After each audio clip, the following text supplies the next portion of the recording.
the US economy without the reserve currency status for the US dollar is pretty much the UK, because the UK once had that status. The pound was the world's money, and it lost that status about 100 years ago to the US dollar. And now you see the UK, it's still there. Everything is fine. People are not dying. Everything is not burning up. But it's a whole different country versus the empire we saw 100 years ago.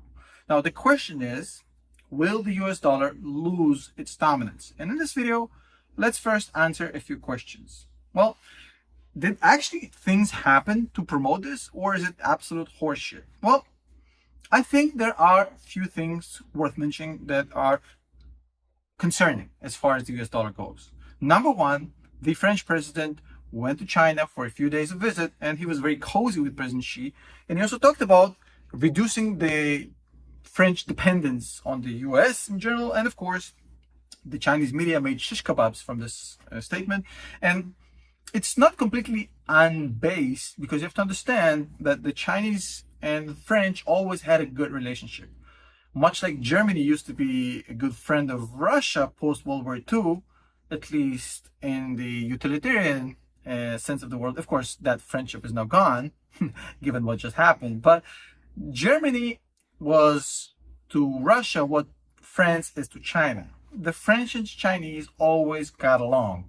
They do great business together. A lot of French companies are trading with Chinese companies. A lot of business goes on between France and China. They always had a good understanding. So in that sense, it's not shocking that there was coziness between President Xi and Macron. Now, the one thing that happened over the past few weeks is that we did see for the first time a liquid natural gas deal between a Chinese company and a French company actually being carried out in Chinese yuan, not in US dollars. That's the first time that happened in history. So you have to consider that. You also have to consider the fact now Brazil and China also signed an agreement in which they will trade between themselves in their own currencies. That has never happened before. Saudi Arabia, just a few months ago, came out and said we're considering trading oil in anything besides the US dollar for the first time in 50 years. They've said it.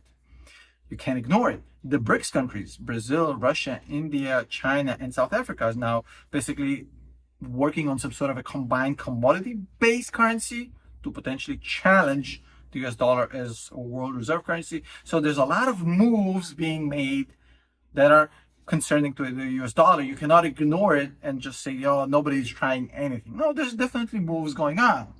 So the question is this actually the beginning of the end of the US dollar? That's the, the $1 billion or the $1 trillion question.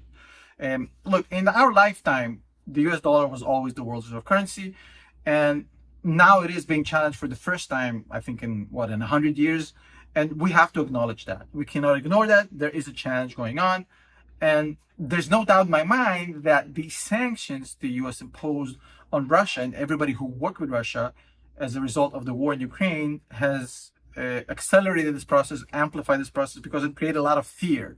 People saw the US being very aggressive, using and kind of weaponizing its currency, and that caused a lot of countries to freak the fuck out.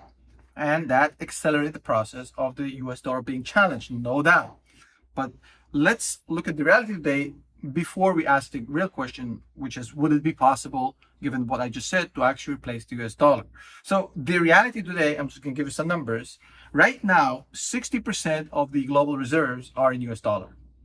Now, in second place, the euro is at 20%. And in fifth place is the yuan with 2.7%. So the difference right now between the yuan and the US dollar is 2.7% versus 60%. So there's still a significant difference between the yuan and the US dollar. Now, the US dollar used to be 70% about 20 years ago. So it's down about 10% in 20 years, but it's still by far 3 times bigger than the second place, and more than 20 times bigger than the yuan. Now, 90% of all currency transactions are carried out in US dollars as of today. 95% of global oil trade is done in US dollars. Now, as it stands, based on these stats, and we don't need anything more than that, US right now and the US dollar is number one, and there's no clear second place forming based on the data we just seen. But it doesn't mean it cannot happen. It already happened There were multiple, reserve currencies in existence. The latest one was the British pound, and it did lose its, status. I'm sure the British never imagined losing that status, but they did. So it can happen.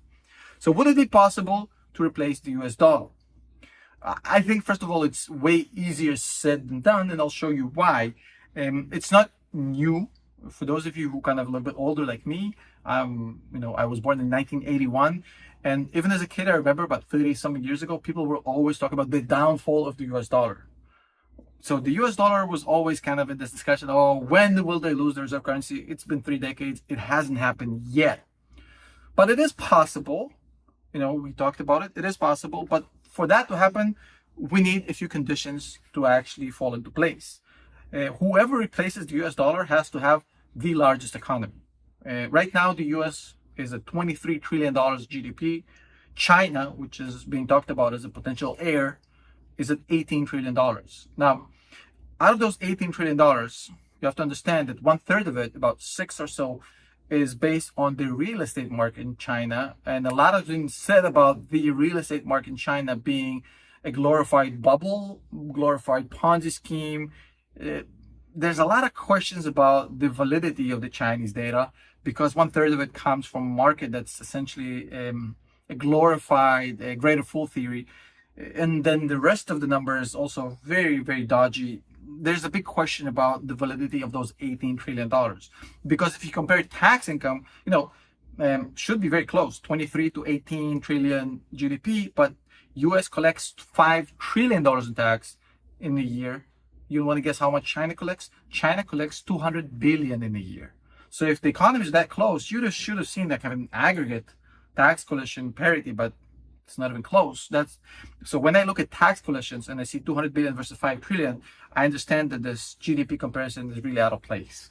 The other thing is China is falling deep into a demographic spiral. If you guys want, I'll make a separate video explaining that.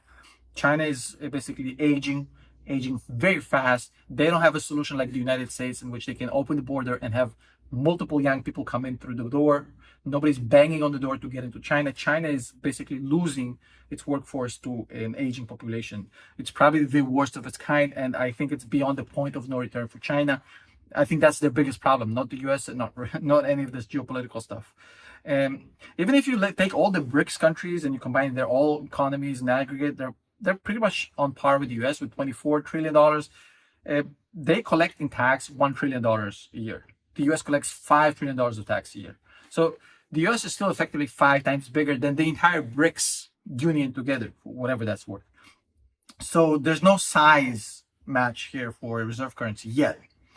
Now, the other thing you need is stability and trust. For that, you have to have a fixed foreign exchange rate. All of these other currencies in the BRICS countries are very unstable. You have to have very loose currency controls, which means it's easy to trade the currency. The yuan is very tightly controlled by the Chinese government. You have to have rule of law and democracy for, a judicial system which you can appeal if you have a problem. In Russia and China, the judicial system is pretty much, it's just a rubber stamp of the government. Plus, Russia is at war right now. Taiwan is starting to form some sort of a war situation with Taiwan. Not a lot of stability there, not a lot of trust. Also, enforceability-wise, the US has the largest navy, the largest military, the richest military. It can enforce its policies, sometimes unfairly, but it is what it is. None of these other countries in a position. You just see, what's happening with Ukraine right now. Putin has trouble with Ukraine. How can he enforce global policy? Now, in my opinion, the Saudis have been, flirting with replacing the US dollar for years. But their entire economy is built on the US dollar, on US equipment, on US technology.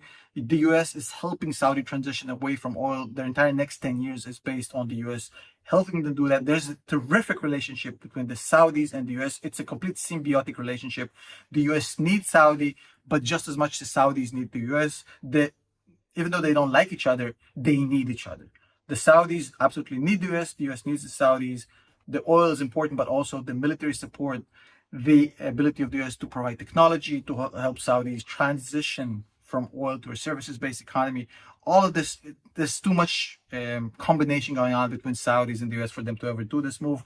They keep flirting with that, to kind of hint to the US they don't own us, so to speak, right? Look, Macron's going to China is, I think it's Putin 2.0. Remember when he went to Putin and he came back with that Neville Chamberlain moment where he was waving that little paper saying, oh, Putin promised me he's not going to invade Ukraine. It's very similar. I think he went over there to try and fix things with Ukraine, and he's trying to distract himself or distance himself from his own riots back home because of there's a retirement age kerfuffle going on in France. He's trying to create some distraction, get away from that. Look, French and Chinese are close but French and the US are closer strategically, historically. French and the US are always been allies. They always will be. France always sees itself as a little bit bigger power globally than they are, and that's why Macron does stuff like that. At the end of the day, the EU needs the US support, NATO. They don't have the money, they don't have the geography, they have really unfriendly neighbors, unlike the US. So a lot of the US resources can go towards Europe, which absolutely, there's no sense for this to go beyond the headline in a Chinese newspaper. So the end result here, yes, the dollar might lose influence.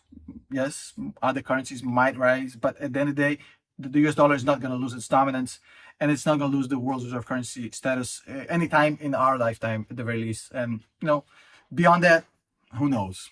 See you in the next video.